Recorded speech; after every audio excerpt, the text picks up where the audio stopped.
Scheffler admitted afterwards that favourable conditions with the weather at the right times helped him to such a low score.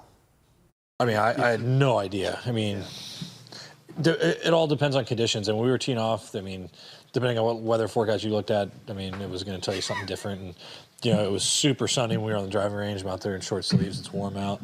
And then we get to the first hole, it's still sunny, and then all of a sudden you just look around, it's super dark, and then it just starts pouring rain. You're like, oh boy, I wonder how long this is going to last. And you know, fortunately, it didn't pour the whole time. We only had maybe 4 or 5 holes where it was really coming down, and I was able to take advantage of the holes where we had some good weather.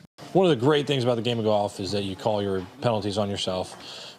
This situation, I think it was a very tough spot for Shane to be put in. And he handled it really well. It's obviously very frustrating. It's frustrating for me as a competitor of his and a player, just to watch him have to kind of deal with that, because the last thing you want to be known in the game of golf is somebody who cheats. And I mean, I'm not going to state a strong opinion here in the media on whether or not I thought he deserved a penalty, but all I'm going to say is it was a very tough situation for him to be put in, and I thought that he handled it really well.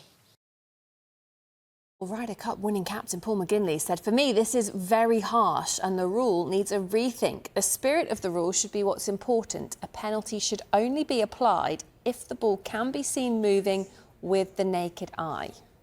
If the ball moved and I caused it to move, it moves, it's a 2-shot penalty. The last thing I'm going to do is sit there and argue and not take the penalty and then get slaughtered all over social media tonight for being a cheat. Like, I'm not that. I'm disappointed that they don't have more camera angles on it. The one zoomed in, slow motion, they're trying to tell me if it doesn't move from the naked eye, if you don't see it moving, it didn't move. I told them I definitely was looking down towards the ball as I was taking that practice swing, and I didn't see it move. I had to take the penalty because, I'm still not sure, to be honest, whether it was or not, but I had to take the penalty because I can't have my name talked about or tossed around like that, and I just, I get on with it. It's obviously very disappointing. Golf's governing body, the R&A, said this: in Shane Lowry's situation, the movement of the ball to another spot, including the movement of the logo, was discernible to the naked eye. The naked eye test is satisfied whether or not the player was looking at the ball when it moved. It was clear that the ball moved immediately after the player's club touched foliage close to the ball during a practice swing, and that the player's actions caused the ball to move.